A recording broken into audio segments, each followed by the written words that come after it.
Alright, hello people from the internet, hello everyone, good morning, good afternoon, good evening. It is me, Nine Settler, with yet another YouTube original. We are going to be doing the highlight, the summary of Earth Magic. Um, Earth Magic contains spells able to deal large amounts of direct physical damage, which cannot be resisted like fire, cold, and lightning damage can.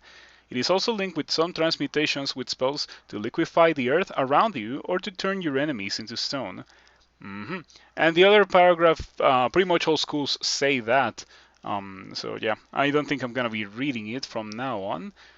Anyway, when it comes to Earth Magic, it is one of the spell schools that I like the most because it has some very simple and very powerful spells. I feel like Earth Magic is like a hammer. You can use a hammer for a lot of things. You don't really need precision tools sometimes when you have a hammer. But there's some very scarce situations when having a hammer is probably not the correct tool for the job. So yeah, I like Earth Magic as a complementary spell school. Like my Ice Magic characters could definitely use a bit of Earth Magic. I feel like every spellcaster that I play nowadays wants to have LRD due to the existence of constructs in bolts. I think LRD is worth getting pretty much for the sole purpose of dealing with those guys. But anyway, I'm getting a bit ahead of myself. Before I start describing the spells, if you enjoy my content, you could consider following on Twitch and subscribing on YouTube. And if you really enjoy it, you could consider subscribing on Twitch as well.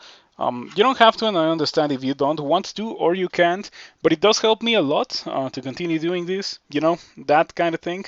It really does have a pretty significant impact. So I would appreciate it if you did decide to do that. But anyway, with that being said, let's start describing the spells. The first one is Sandblast. Let's get out of here. Spell. Sandblast. Consumes a stone to create a short blast of high velocity rock shards. Its damage is strongly reduced by armor. So, level 1 spell. It deals quite a lot of damage, and it is a single school spell. You have to have rocks on your inventory. You need rocks in order to be able to cast this spell. However, if you have the rocks, it is quite probably one of the strongest level 1 spells in the entirety of the game. It is so strong that you can kill Hydras with this thing easily. It is very good against monsters that have bad evasion and bad armor class, and Hydras happen to be exactly that. Just to name one very like high profile example, you can probably figure out more monsters that are good and that are like actually really dangerous from later in the game yourselves. Anyway, Sandblast is especially good as a starting spell because it's not melee range like Freeze. It does miss, so there's that, but the damage is pretty unreal for a level 1 spell. It also has a bit of range, so even if you miss once, you can still have enough time to go back to the stairs, reset the fight before the monster reaches you and starts getting in attacks of opportunity, which is a pretty nice thing about Sandblast. You can also just like continue shooting. You can probably get multiple shots in before the monster actually reaches you, which is also a really good thing that you can do with Sandblast. Yes, I like this spell quite a bit. It is very strong. I don't get it very frequently other than Earth Magic Start. Because I feel like by the time I find it, more often than not, I already have something better than I can do. So yeah, I almost never get it if I am not a nerd mage. But if I had to use it, I wouldn't really have to. I wouldn't really have any issues with using it. That's pretty much what I'm talking about here. But anyway, that is Sandblast. Next on our list, we have Passwall. We have Passwall. Let me get out here. Spell Passwall. Passwall turns the caster's body such that it can instantly pass through solid rock.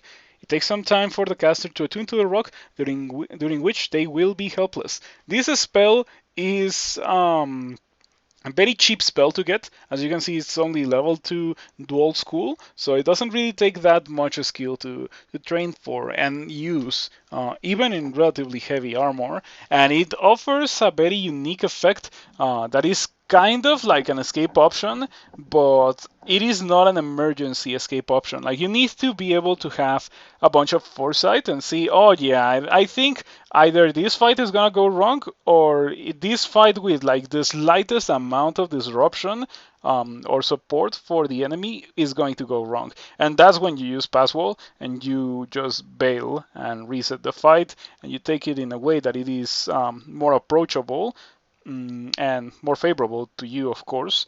And since it's so cheap, it's yeah, it's very nice. A lot of characters can get it. I almost never get it, but I appreciate its power. It is indeed a spell that I consider to be very good.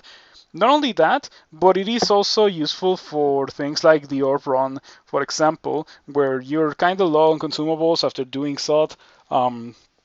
If you are next to a one tile to like a one tile white wall, and you are fighting a fiend or a tormentor or a hellion or something, and you just cannot kill it, you can always pass wall and eat a bit of damage, but be sure that that monster is not gonna reach you, depending on the arena that you're using it on, of course. Yeah, you need to use it properly. Otherwise, it's gonna backfire because it does take quite a bit for it to channel. I like this spell. I almost never get it, but I feel like if you get it and you use it even once, it is already well worth it. Um, but I guess the same can be said about many spells that are not damaging kind of spells, the utility spells. Mm, so yeah, that's Passwall. Mm, I don't have much else to say about it since I don't really use it that much. Next on our list we have Stun Arrow. Stun Arrow fires a sharp spine of rock. Very simple, very minimalistic description. It literally does what it says in the label and nothing more than that. And it is very strong. It is a very good spell. I like this spell quite a bit. This spell kills many things that other schools have issues with, such as gargoyles. Gargoyles is a pretty good example because even though gargoyles have a ton of armor class, stun arrow just deals that much damage, and they don't have that much HP either. So if you can punch through their armor class, you can kill them with relative ease, and stun arrow can definitely punch through their armor class. Not only that, but it also is a ranged spell. Gargoyles also have a stun arrow, so if you can hit them with stun arrow, they can hit you with stun arrow. But more often than not, you're gonna have similar amounts of armor class to the gargoyle, and you're also gonna have a lot more HP. So theoretically, you should be able to win the fight. But anyway, Stun Arrow not only is good against gargoyles, it is good against armored monsters. It is good against, like for example, orc warriors. It is good against hydras. Hydras are is not hydras are not precisely armored, but they are very dangerous, of course. And since this has some range, you can get in a couple of stone arrows and like determine if you're actually gonna be able to kill it with stone arrow or if you should bail before it actually starts hitting you and probably out damaging you. So yeah, I like Stone Arrow quite a bit. It is definitely a cheap enough spell and a good enough spell that I could have it on the quiver for the rest of the game on some characters. I don't usually do that because most of my characters have access to poisonous vapors and ignite poison, and that is just a better thing to have on the quiver. Period. But that is for another video, not for the Earth Magic video. Maybe I should make a video about my favorite win condition spells. Ideas for the future. Maybe next week. But anyway, that's a Stone Arrow. Next on our list we have Leda's Liquefaction, which is not a spell that I have used. So yeah, I have over 3,000 hours in Crawl, and I have not really used Leda's Liquefaction. Liquefies the ground around the caster, making it difficult to move through. Any movement through liquefied ground will be slowed, and creatures stuck in the liquefied ground will be unable to fly. Attempts to attack the caster in melee may fail. The effect starts out with radius depending on power, which will then shrink, eventually covering only the caster before it times out. Maintaining the connection to the ground slows the caster's movement, even if they are flying. Um, so I think the way that this works, because I remember that this used to be completely unusable because it made you fumble in melee. Yeah, it was really bad back in the day because it made you fumble your melee and like it pretty much gave you all the downsides that you were also inflicting upon the monsters. I don't think that's how it is anymore. I think that now only the monsters have like the penalty to melee, as the description says it. I still haven't used it. It is a hex, so I guess there's that. Back in the day, it used to be transmutations. Transmutations are used to transmute the floor, but I think it was very different back in the day. I think it was transmuters and level 5 and a bunch of other different things. It's not a spell that I use that much because the spells that I like are the spells that just directly kill a monster instead of the spells that require you to stand up and do like 3 backflips and a couple of push-ups and sit-ups, and then you can deal damage to the monster. I don't like that kind of spell. I prefer the spells like Stone Arrow that just point at monster to deal damage to the monster. So yeah, I have never used this, and so I cannot really tell you what character it's good or what character it's bad on. I legit never get it. I think it may be a me issue. In fact, I'm pretty sure it's a me issue. But I feel like there is a lot of spells that just are not really that appealing to me in this game. I like the spells that deal damage, and yeah, there's a lot of spells that don't deal damage or that deal damage in very specific, very complicated situations. So yeah. Anyway, next on our list we have Petrify.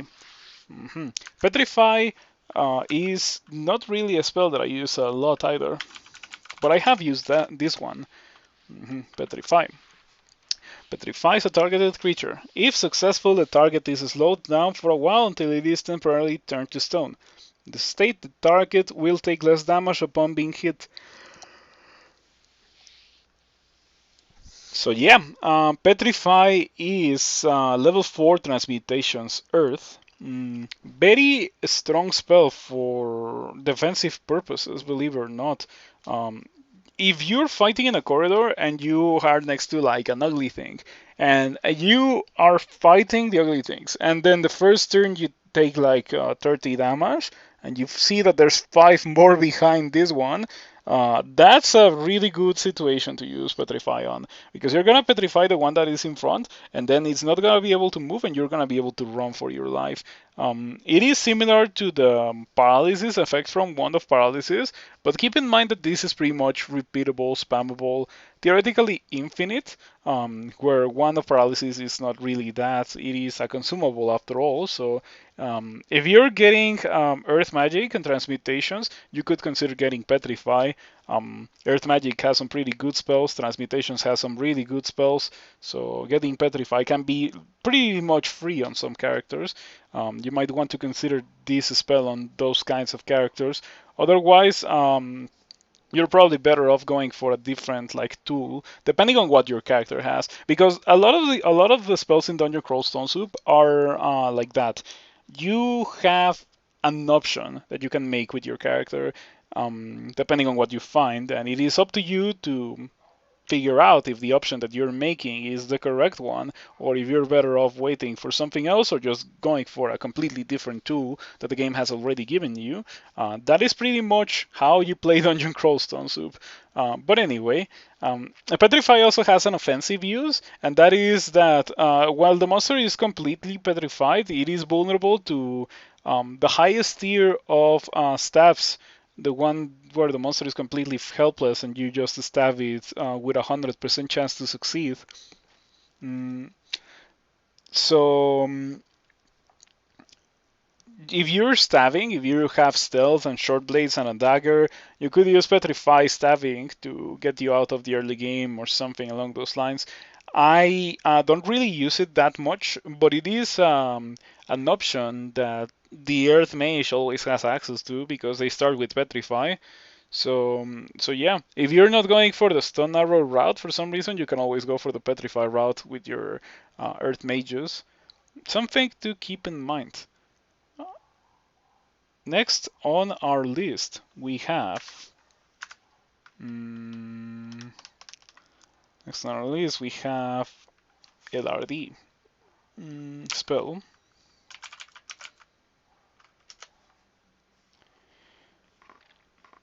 Fragments a wall or a suitable breachable. Sorry. These rapid deconstruction fragments a wall or a suitable brittle visible monster into an explosion of deadly shrapnel. It can be used on monsters made of ice, bone, or any wall-like substance, as well as those turned to stone by petrification. Its damage is strongly reduced by armor. Targets made from rock, stone, ice, or bone will cause a small explosions. Metal targets will cause a small but more damaging explosions, and targets made from crystal will cause a large and more damaging explosion. LRD is a really strong spell. LRD is fantastic for bolts. If you're gonna get LRD, you should get it by the time you get to bolts, because in bolts it is where this spell is at its most effective. It also completely destroys Roxanne. If you have LRD and you have a potion of 3, you just drink the potion of 3 when you are at the edge of line of sight of Roxanne and spam LRD until she dies. It may take more than 5 or 6 because Roxanne is a very high HP monster, but that can be fixed by drinking a potion of mana or a potion of brilliance.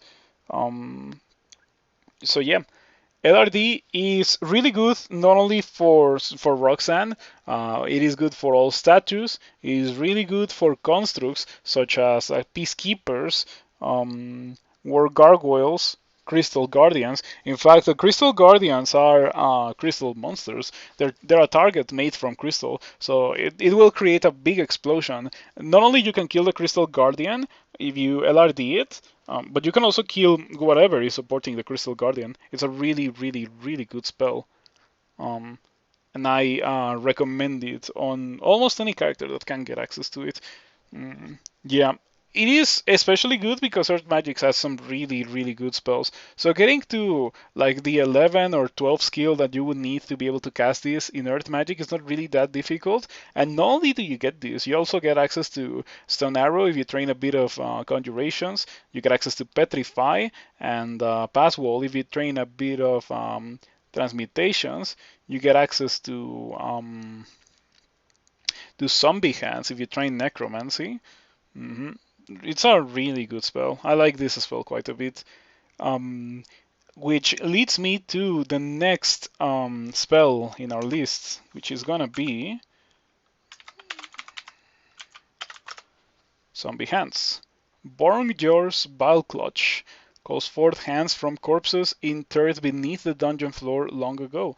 Enemies caught in the area will be held in place and constricted until they break free. This is a level 5 Necromancy Earth spell. It is a beam that has quite a lot of range. It hits multiple monsters. It doesn't miss. It doesn't check willpower.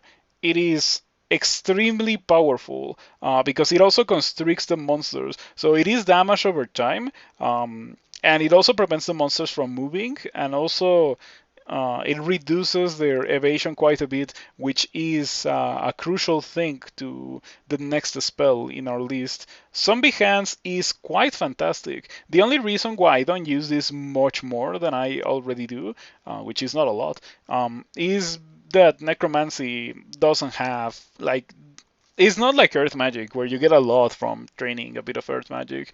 With Necromancy, I don't feel like that, but hopefully that will be changing because there's gonna be a Necromancy rework in the future, the near future, and I am really really excited to give that a try. Hopefully, a couple of my issues with Necromancy are addressed. Um, so yeah, fingers crossed. This spell is fantastic, regardless of that. Mm, it is definitely a win condition in conjunction with Iron Shot or Crystal Spear.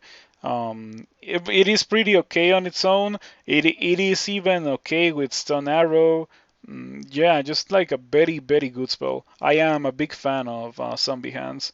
Next on our list, we have I don't know, shot. I don't know, shot.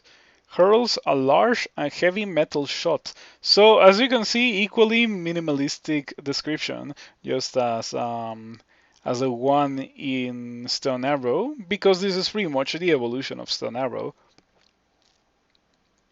As you can see, the damage is a lot more than the maximum damage of Stone Arrow. It's 9 dice of 8. That's quite a lot of damage on a spell that just happens instantly. It also has like a okay range. It's not very good, but it also is not the worst range ever. So you can definitely use this. It is more difficult to use this spell compared to Stone Arrow because it is twice as expensive. Sure, it deals more than twice the damage, a lot more than twice the damage actually, but a miss is much more painful because it costs double mana. And it is kinda not very accurate, I don't shot. So it is really, really good if you happen to have like a massive gargantuan mana pool for some reason. Such as my current character, by the way. I'm playing a Jhin and I just got Iron Shot, so I'm gonna be spamming that in tomorrow's stream. Um, or if you have Zombie Hands. If you have Zombie Hands, it is also a really good spell because Zombie Hands greatly reduces the possibility of this spell missing, and so you get a lot of value out of that 11 mana, potentially killing everything with only that 11 mana. And even if it doesn't kill the monster straight away, sorry, you can cast it again for 17 mana, killing a monster. A very high HP monster sounds pretty good to me. Kind of expensive for a single target, but it has a lot of reliability, which is kind of priceless in a game like this where there's so many random rolls. Reducing the randomness as much as you can is also a good way to win the game. And Iron Shot with Zombie Hands definitely achieves that. So yeah, very good spell on some circumstances. Aha. Next on our list we have Statue Form. Statue Form transforms the caster into a slow but extremely robust stone statue. The caster's melee damage, both unarmed and with weapons, is substantially increased. The caster's stone body is immune to poison and miasma and gains resistance to electricity and negative energy. High power increases the armor gained by this form. While transformed, any equipped body armor, gloves, and boots are melted. This spell is also really good, and also it is a spell that I like a lot. Some characters of mine can go through the entirety of the game without finding resistance to electricity, or in some extreme cases, not even poison resistance, and be okay because they have statue form. Some characters of mine can go through the entirety of the game not having any armor, wearing robe or wearing troll leather armor, and still can be okay because of the existence of statue form. Statue form is a pretty fantastic defensive combat buff. It does have some downsides, which the most important of which is that you are permanently slowed when you are in statue form. Not only that, but you're also not immune to slow, so you can be slowed even further. On top of that, can be dangerous when fighting things that can slow you, like death cuffs are the most relevant that I can think of.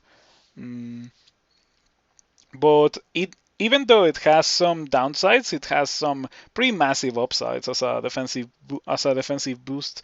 Um, it is probably better if you're meleeing than if you're casting spells, because if you're meleeing, at least you get the extra damage that statue form adds. I think it adds like 50% extra damage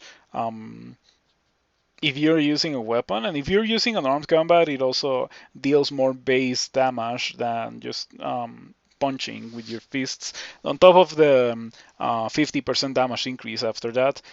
Mm, so it does make you slow, but it makes you very powerful offensively if you're a melee character, and defensively, regardless of melee or spellcaster So yeah, not only that, this spell has a lot of minor upsides that you may not be aware of. I guess this description tells you it gives you resistance to torment. So torment deals less damage. Sorry. Torment deals less damage straight up just because you are in statue form. It also gives you resistance to negatives, so the torment even deals even less damage. Like it gets reduced because you're a statue, and it gets reduced even more because you have resistance to negative. With a lot of resistance to negative in statue form, you are not gonna feel the torments because not only that, statue form also gives you like 30% extra HP. So it is quite an increase in your robustness of any character. Um, the um, the fact that it melts your boots and your gloves is probably not that much of an issue for some characters, since boots and gloves are very rarely the thing that is providing you like with the most crucial resistances that your character has. It's usually the body armor and the cloak and your shield sometimes. Mm, and those things, well, the body armor does get melted, but you get some pretty nice resistances to compensate. With some characters, it might be a good idea to go for statue form. I like to have it on ogres quite a bit. I like my ogres to be spellcasters, and I like my characters to have a lot of armor class. And statue form is the perfect combination of both those ideas. Definitely makes your spellcasters have a lot of armor class, and if you're an ogre, you can get some ridiculously high amounts of HP with statue form. So yeah, it is a really good spell. However, if you want to use it for the end game, you probably have to dive SOT or have a lot of damage output because purple draconians, which are a common occurrence in SOT, it is very common to see purple draconians and quicksilver dragons will not hesitate to shoot you with their quicksilver bolt and remove this. And then if you lose this, you're more often than not gonna be kind of naked. Of course, you still have all your armor equipped. Like the game is not so cruel like that, just to leave you actually naked. But like you will feel naked if you're not in statue form after a whole playthrough of going around in statue form, being pretty much unkillable. So yeah, for characters that are using statue form and get to SOT, you either need to not be or to not need to use a statue form in SOT, or to dive SOT and to not to get into as little fights with purple draconians as possible. And that is how I use a statue form personally. Really, really good spell for extended. For Glork's block, this spell is like a silver bullet. It makes you highly resistant to everything that Glork's block does. And then you just need a way to actually kill Glork's block. So yeah, one to keep in mind. I have learned it exclusively to deal with Storm, with Glork's block in the past. That's how good it is. And I like this spell quite a bit, but it is definitely not a spell that you want on every character. It is, as always, a good option to keep in mind. But yeah, you need to figure out when you can use it and when you can't. Next on our list, we have Crystal Spear spell. We have Crystal Spear. Hurls a lethally sharp shard of crystal. Um, Level 8, dual school, Conjuration Earth. It is 38% power, and as you can, well, right now for my current character, it would be 38% power if I had access to it. And the damage is much higher than the damage in Iron Shot. It's like more hit dice, more damage. It's more damage like actual damage. It's like better die rolls pretty much, and more die rolls. It has more accuracy, but it has less range than Iron Shot. I almost never get this spell, and by almost never I mean I will only get it when I'm a Jin and I like the game gives me Crystal Spear. And the reason why is because it is a level 8 spell, it is dual school, and it doesn't guarantee the damage. And not only that, but it also only affects a single monster. It is like that kind of thing is acceptable on a lower level spell. For a level 8 spell, it better hit the entirety of the screen, or at least it guarantees damage. I cannot be casting a spell that costs 8 mana and that requires that much training too, because it's dual school, just to hope that it actually hits the monster. It can be pretty good with zombie hands, because like the same thing that I said about Iron Shot and zombie hands applies to Crystal Spear, but like exacerbated. It is probably much easier to actually one-shot monsters with zombie hands Crystal Spear compared to zombie hands Iron Shot. Um, but yeah, I almost never get it. Conjuration Surge level 8 dual school is too expensive for me to want to use on the vast majority of situations. I feel like any character that would like an effect like this has access to Iron Shot or Orb of Destruction, which is much cheaper and much more reliable. It is a bit dependent on the arena, but it also doesn't check evasion. So, in my opinion, Orb of Destruction is better than Crystal Spear, mm, even if a bit more situational in a way. So yeah, I would recommend you to stay away from this one. I consider it to be a trap, this spell.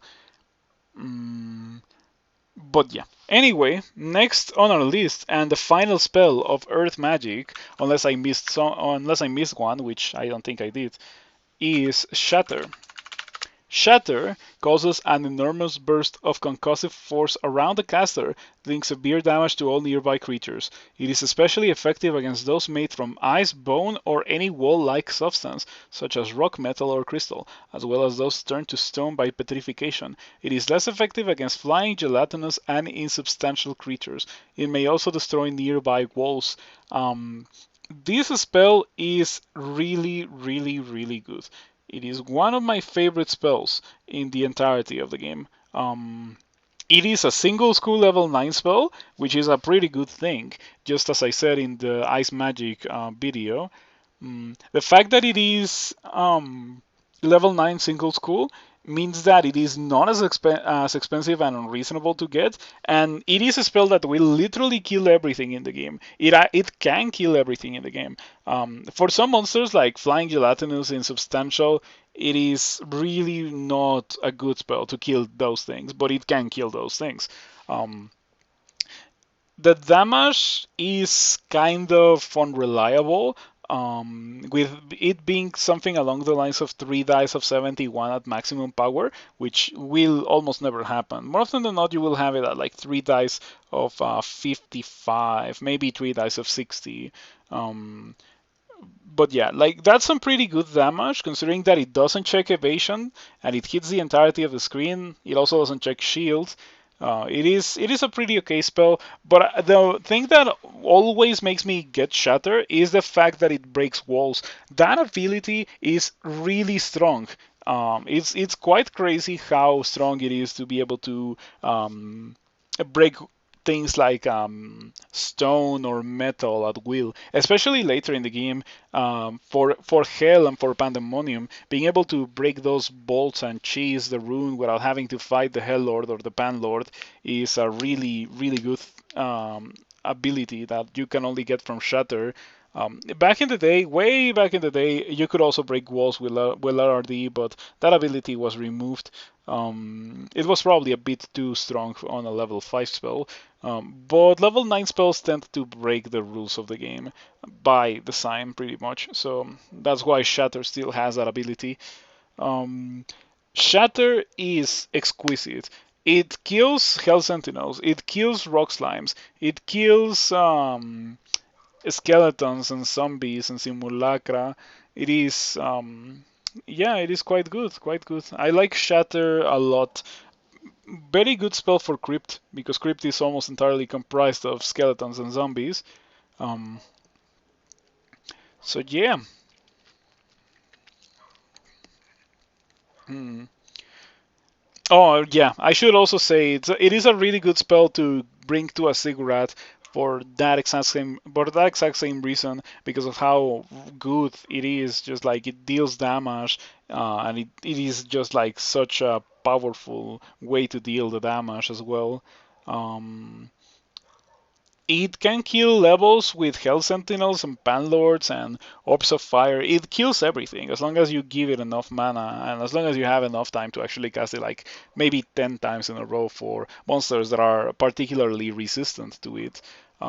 Maybe for some of those monsters you have a better way to kill them, but if you don't, you can definitely keep applying the hammer that is Earth Magic at those monsters, and eventually they will break because that's what Earth Magic does.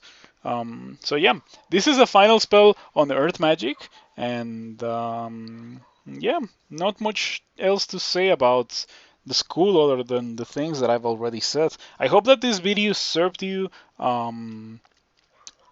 somehow. Like, maybe it was only entertainment, or maybe you learned something, or maybe it made you think about a spell in a way that you hadn't thought of. If you enjoyed what you saw, you should consider subscribing on YouTube if you haven't already. It does help me when you decide to do that. I will be making more videos for YouTube, like more YouTube exclusive videos in the future. Yes, I think next week I'm gonna be uploading another one.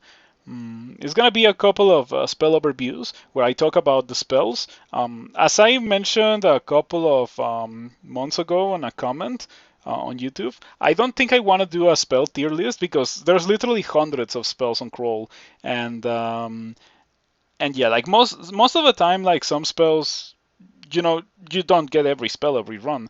So there's that. The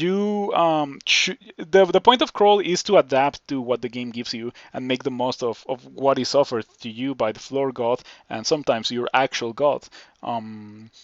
So I'm making these videos so that the next time you play your game, you see a spell that you have like no familiarity with, and you remember, oh, but Nice Alert said that this spell was good, or that he liked this spell, and you decide to give it a try and form your own opinion of the spell. But yeah, I don't have anything else to say. Have a nice rest of your day or night or whatever, and I hope that I'll see you on my Twitch streams sometime soon. See you around.